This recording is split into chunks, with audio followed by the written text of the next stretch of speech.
I now give the floor to His Excellency, Mr. Mohammed Ishaq Dar, Deputy Prime Minister and Minister of Foreign Affairs of the Islamic Republic of Pakistan. Thank you, Mr. President. At the outset, I wish to express my gratitude to you, Mr. President, for convening this meeting.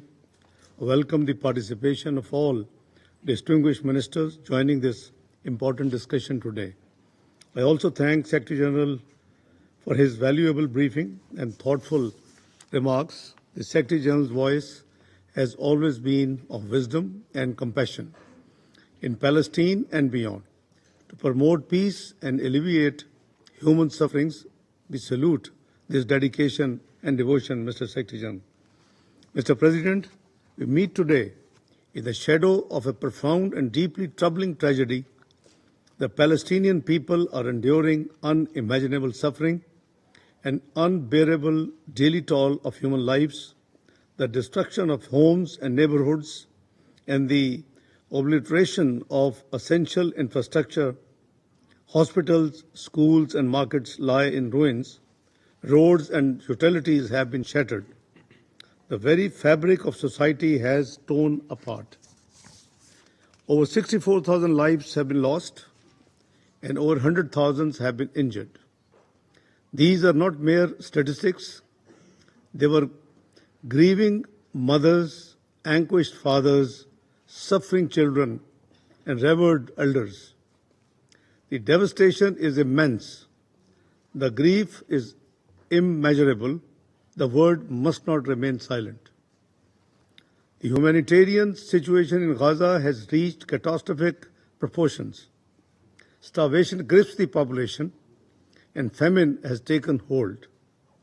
According to the latest Integrated Food Security Phase Classification (IPC) analysis, famine is now a reality in Gaza City, putting over 500,000 people at grave risk. In Khan Yunis and Deir al-Bala, famine looms imminently, threatening countless more lives. The ongoing military operations in Gaza City inflict a relentless toll. Dozens of Palestinians are killed each day, entire families displaced, and communities torn apart. Already, 300,000 people have been uprooted, and nearly 1 million face imminent displacement. The roar of fighter jets, the plumes of smoke from tank fire, and the collapse of buildings. What must this relentless violence mean for women, children, and the most vulnerable? And what of the hostages caught in the crossfire, whose lives hang in the balance?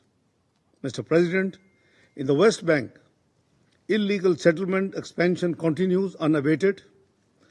The latest E1 plan is grave violation of international law and relevant UN resolutions, as well as a stark manifestation of settler colonialism in the 21st century, a blow to the two-state solution. Mr. President, the time for action is upon us. Pakistan calls for the following urgent and concrete measures. 1. An immediate, unconditional and permanent ceasefire to halt the bloodshed and prevent further loss of lives. 2. Full unhindered humanitarian access to Gaza and the immediate lifting of the blockade to allow life-saving aid to reach those who are in need. 3. A categoric end to any forced displacement of Palestinians from their lands, while upholding the right of return for refugees in accordance with the international law and establishing an international protection mechanism. And, Mr. President, Pakistan reaffirms its unwavering support for the Palestinian people in their just struggle for dignity, justice, and self-determination through the establishment of a sovereign, independent, and contiguous Palestinian state on pre-1967 borders with Al-Quds al-Sharif as its capital. Pakistan welcomes the two-state solution conference chaired by France and Saudi Arabia.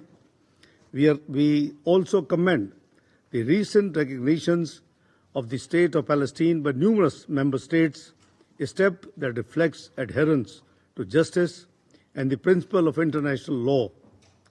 Pakistan had the honor to be among the first few countries to recognize the State of Palestine following the Declaration of Independence in 1988. This positive momentum must be sustained with resolute determination, seriousness of purpose, and an unwavering commitment to achieving a just and lasting solution. Mr. President, the people of Palestine are facing a crisis of historic proportion. Their suffering is a stain on our collective conscience. Gaza has become a graveyard for the humanity as well as for the global conscience. We call upon the Security Council and the broader international community to act decisively, to uphold human dignity, to ensure accountability and deliver justice. The time for words has passed. The time for action is now. Thank you, Mr. President, and thank you all. I thank His Excellency Mr. Dar for the statement. Don't forget to like, comment and subscribe.